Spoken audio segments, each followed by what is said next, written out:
he threw something, all of a sudden she was on fire. So I just saw her on fire. Judy Malinowski thought she had found the one meant for her when she met Michael Slager, but soon the romantic text messages and show of affection quickly turned to threats, domestic violence, and abuse. Abuse that would eventually lead to the painful death of Judy Malinowski at the hands of her boyfriend, who showed no remorse for his actions and even planned to lie his way out of justice. Fortunately, Judy, who recovered from a coma, had a rare opportunity to testify at her own murder trial before she finally died. Something that had never been done in American history. This is the ugly case of Judy Malinowski. Judith Ann Malinowski lived in Ohio with her mom and siblings and had just graduated from high school with good grades. Fondly called Judy, she would often talk about how she dreamed of living a peaceful life with a loving husband and wonderful children. Judy loved the idea of being a mother, as she had always admired her mom while growing up and was always welcoming and caring to everyone she met and knew. She was her mother's best friend and a second mom to her younger siblings. She was always present and tried to do the best she could to put a smile on everyone's face. Just like she wished, when Judy was 21 years old, she became a mother to a beautiful baby girl named Kaylin. She loved and cared for baby Kaylin with all her heart. Kaylin brought her joy and happiness, and 3 years later, Judy gave birth to her second child, another baby girl named Madison. She had her kids now, and although much is not known about the father of the kids, Judy seemed interested in having someone else as a life partner. She wasn't desperate, but she took things as they came. Things were going just fine for Judy. She had her mom, siblings, and daughter, but sadly, later on, at the age of just 27, she also had ovarian cancer. This was unexpected news, and it was the start of an ugly chapter for Judy and her entire family. Judy, however, had an operation to get rid of the cancer, and although it was successful, she had to suffer severe pain in the aftermath of the surgery. It was so bad that regular painkillers could not do much to ease the pain, so she had to be placed under a very strong painkiller.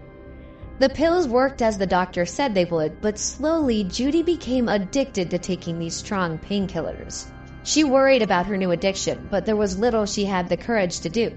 She didn't want to risk the drugs being taken away from her, so she didn't report the addiction to the hospital. Instead, she told her mom, Bonnie Bowes. Initially, Bonnie advised Judy to continue taking the painkiller following only the prescription the doctors gave, but soon Bonnie noticed her daughter would often self-medicate to get herself to feel the way she wanted. Judy even became a binge user, and it started affecting her relationship with her daughters, Kaylin and Madison. Due to the drugs, Judy often found herself in positions she wasn't proud of, so she thought to do the right thing, become clean. She took the first step by sending her kids to live with her grandmother, Bonnie, while she admitted herself to rehab at the Parkside Nursing and Rehab Center. This was a big step for Judy, and it was totally worth it. With constant meetings 4 to 5 times a week, Judy's condition started improving, and she started withdrawing from using those drugs. Months passed by, and she became completely clean and back to her normal, loving self. She couldn't wait to catch up with her family and resume living with her kids. So immediately her time in rehab was over, she brought the girls back home and they continued their lives together in peace. But sadly, it was not going to last for long. It was April 2015, and Judy couldn't stop smiling at her screen. The now 31-year-old had an admirer who wouldn't stop telling her how much he loved her. His name was Michael Slager, and his Facebook messages were all Judy could think about for a while. The two had met through their mutual friends, after which Michael continued to profess undying love to Judy on Facebook. It didn't take so much time for Judy to fall for Michael, and she immediately took him to meet her mom. When Bonnie saw Michael, she instantly had a bad feeling about him. Aside from his weird tattoos and scary looks, Michael didn't just tick the box for Bonnie, but because her daughter's happiness was seemingly tied to this man, she had to accept him. Besides, Judy kept urging her not to judge a book by its cover, but what they didn't know is that this book wasn't only meant to be judged, it was also meant to be thrown away. Judy Malinowski and Michael Slager's relationship wasn't even up to 2 months, but everyone around Judy could notice how badly the relationship affected her. Michael was evil, and he would often control the affairs of Judy. He knew about her past addiction to drugs, and he tried everything he could to get back to using drugs. Along the line, Judy realized that Michael wasn't good for her, so she decided to cut off the relationship. But then again, it was Michael. He would do anything to get what he wanted, and at that time, he wanted Judy.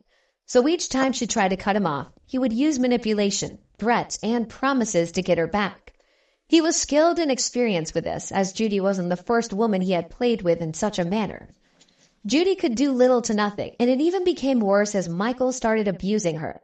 It was a case of domestic violence and deadly threats. To avoid Michael, Judy started spending nights at hotels or guest houses. She tried calling the police several times to report domestic violence, but what she didn't know was that her boyfriend, Michael, was also doing the same thing. Michael knew his cards and when to play them. He would often call the police to report his girlfriend Judy's behavior and how she needed help but was refusing to get one. He did this after every argument they had. It was as though it were a joke, so it was mostly overlooked. Judy kept letting everyone know how abusive Michael was to her. She told her friends and even confessed everything to a particular police officer. She, however, begged everyone not to inform Michael that she had been talking about the relationship and what he had been doing to her, as she knew what Michael was capable of doing. The fights continued with constant arguments and bickering, and slowly the day of both regret and nemesis approached. It was a Sunday evening on August 2nd, 2015, and the not-so-peaceful couple were on their way to go get cigarettes. They argued while in the car until they got to a Speedway gas station.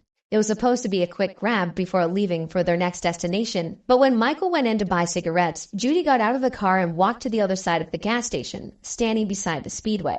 When Michael got back to his car and couldn't find Judy, he was for some reason very upset, but when he saw her at the other side of the gas station, he got into his black pickup truck, came around, got out, and walked towards Judy, cursing, shouting, and demanding that she get back into the car. The both of them often quarreled about almost everything, and at that point, Judy didn't want to get back into the car, so she stood there sipping her fruit pop. Michael only made her persistence worse as he called her names, ordering her back to the car. The two kept exchanging words and insults, and when Judy couldn't take it anymore, she threw her pop at Michael. This angered Michael so much that he thought of a quick, irresponsible thing to do. But unknown to him, his next action would both end a life and throw his life away. He went back to his truck, straight to the back where he kept his gallon of gasoline. He took it, opened it, walked to where Judy stood, and immediately, without remorse, poured the gasoline all over her body. Judy, who never knew someone was capable of doing such evil, kept begging and screaming for help, but Michael already had a plan, and just like always, he would do exactly what he felt like doing. Michael emptied the gallon of gasoline on Judy and then went a few steps backward. He brought out a lighter from his pocket and slowly walked towards Judy. Judy was terrified and couldn't stop begging and crying. She knew what Michael was about to do, and unfortunately, by 5:08 p.m., Michael lit Judy on fire and backed out as he watched her burn alive. She screamed and begged in pain, but he did nothing. Minutes later, Judy was rushed to the Ohio University Wexner Medical Center. And with over 80% burn, Judy wasn't expected to live up to a week. She was administered and put in a coma to help ease the pain she felt while her mom was called. Michael was also being attended to in a room close to hers. The police arrived and someone had to say something. Judy was completely in a different world of pain, so the officers had to listen to only Michael, who had a few burns on his arms. When Michael was questioned about what exactly happened, he gave details that no sane person would believe. He said when they both got to the Speedway gas station, Judy went on to fill up the tank, but she accidentally got gasoline all over her clothes. Then he went on to light a cigarette for her, and that was when everything caught fire. During his explanation, Judy's mother, in an attempt to locate her daughter's room, stumbled into Michael lying on the bed. Although she couldn't understand why there were police officers around him, she also couldn't stop herself from asking where her daughter was. But instead of Michael giving a straight answer, he kept yelling that it was an accident. Before she could ask any more questions, she was escorted out of the room by a police officer, who handed her over to a nurse who directed her to her daughter's room. Michael's testimony was strange, and it was very clear that he was hiding something. Judy had to be heard immediately if the truth was ever to be known. It was hard for the police officers, but they requested to speak to Judy to understand what was going on. On their request, Judy was removed from the artificial coma she was put in. When asked by a police officer if she poured gasoline on herself, she nodded in denial, but when asked if Michael poured the gasoline on her, she nodded twice in approval. Following her testimony, the police headed down to the scene of the accident to look around for clues. First, they saw the lighter Michael used in setting Judy on fire lying on the ground, and then they noticed something that would help greatly with their investigations. The ATM at the Speedway gas station had a camera, and luckily, it captured every moment of the crime. After watching the footage, they observed that it corresponded with Judy's answers. They now had enough evidence to arrest Michael. Back at the hospital, Judy's mother continued to pray for her daughter. She didn't even bother to ask what caused the burn, but when officers told her that it was Michael and that he would be arrested, Bonnie couldn't help but feel both sad and shocked. She wondered how someone could bluntly do such a thing to their fellow human being. Officers stormed Michael's room, demanding that he tell the truth, but as expected, he lied.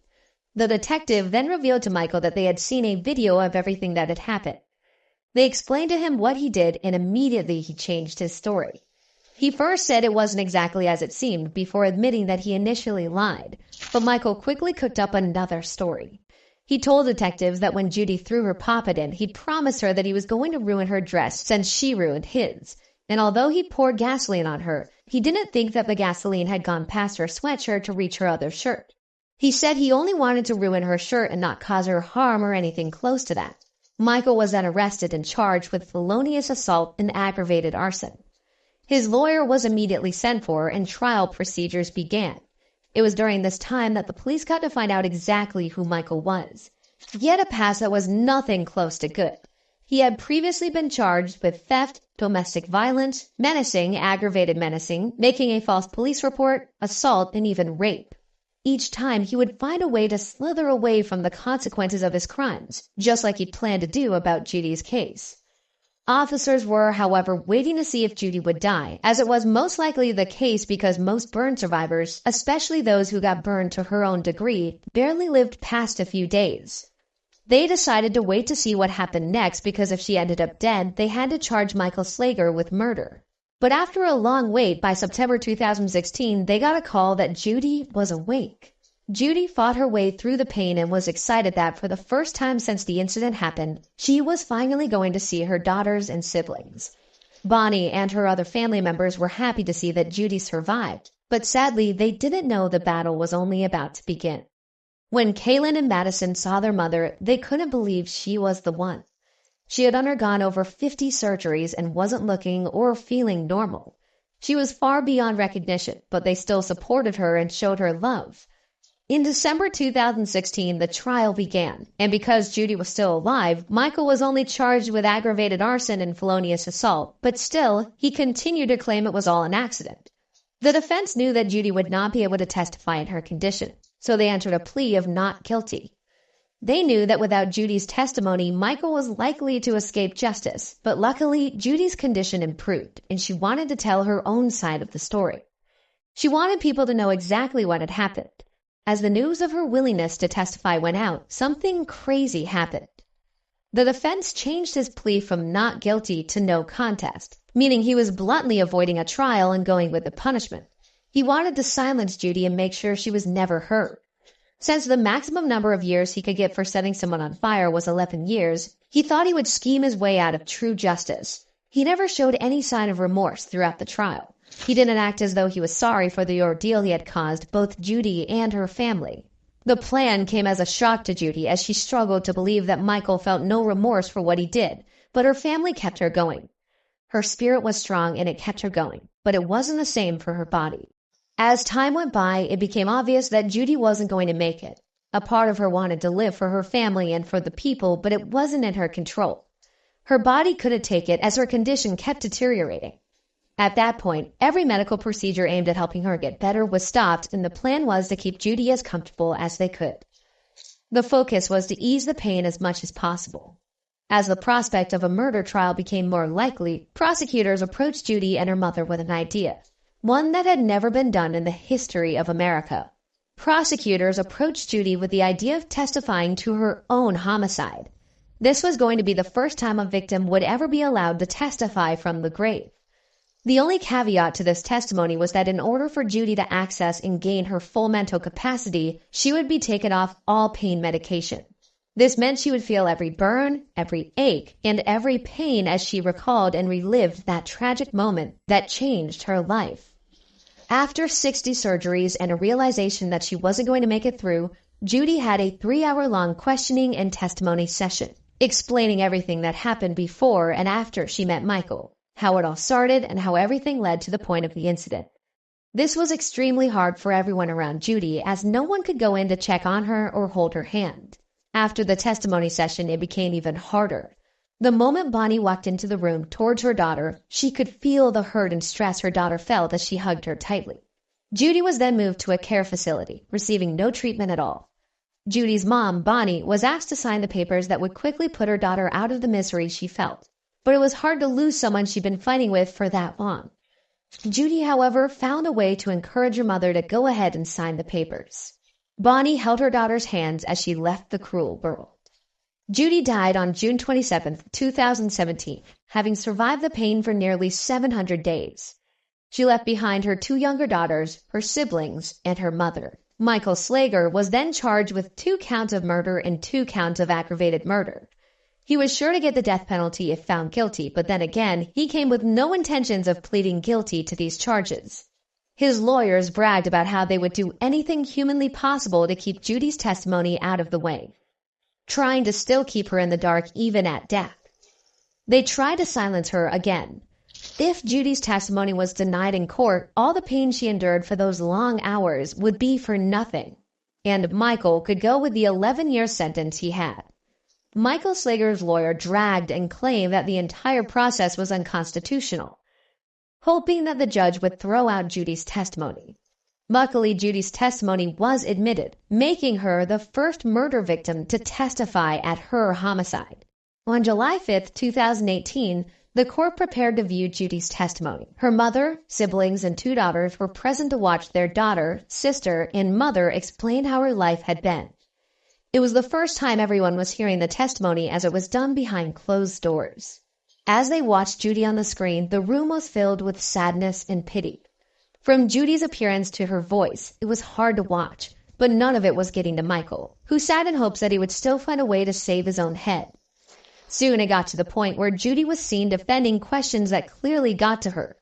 She stood strong as she talked about her addiction to drugs and rough times, and it was evident that she felt intense pain. Before the clip ended, the judge and everyone present got to listen to Judy's response to a question that changed everything.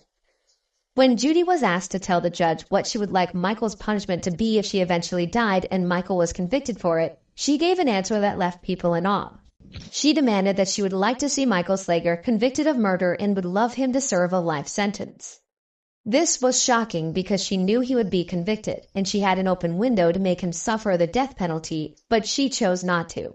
She clearly refused to seek vengeance. She proved to everyone that no matter the pain and hurt she had gone through, she was not as heartless and cruel as Michael. She went through intense suffering, but she proved that she had made peace with her condition. Judy Malinowski fought for what she believed in until her last breath. When it was time for the defendant to plead, Michael Slager pleaded guilty, completely admitting his evil deeds. Something he could have done a long time ago, and eased Judy the stress of fighting for justice. He was finally sentenced to prison for the rest of his natural life. Judy fought to the end, making her mother and other survivors proud while at the same time inspiring her daughters to fight and stand up for themselves. Judy's daughters, Kaylin and Madison, continued to fight for their mother's legacy. They pushed to see that Judy's Law, a bill to extend the sentence for intentionally disfiguring someone from 11 years to up to 20 years, stood. On that day in court, after the kids gave their speech, everyone was expected to cast a vote. It turned out that every single person in the courtroom voted yes to Judy's Law, meaning that Judy's legacy would live on through generations. While we hope that what happened to Judy Malinowski never happens again, and even if it did, there would be a law to give such wicked persons suitable sentencing. We need to be mindful of who we let into our lives, who we become vulnerable for, and who knows our past. It's also important to know when to back out of something toxic or unhealthy. Judy's life was cut short because she remained in a toxic relationship when she should have walked out. With that, we come to the end of the video. Thank you for watching.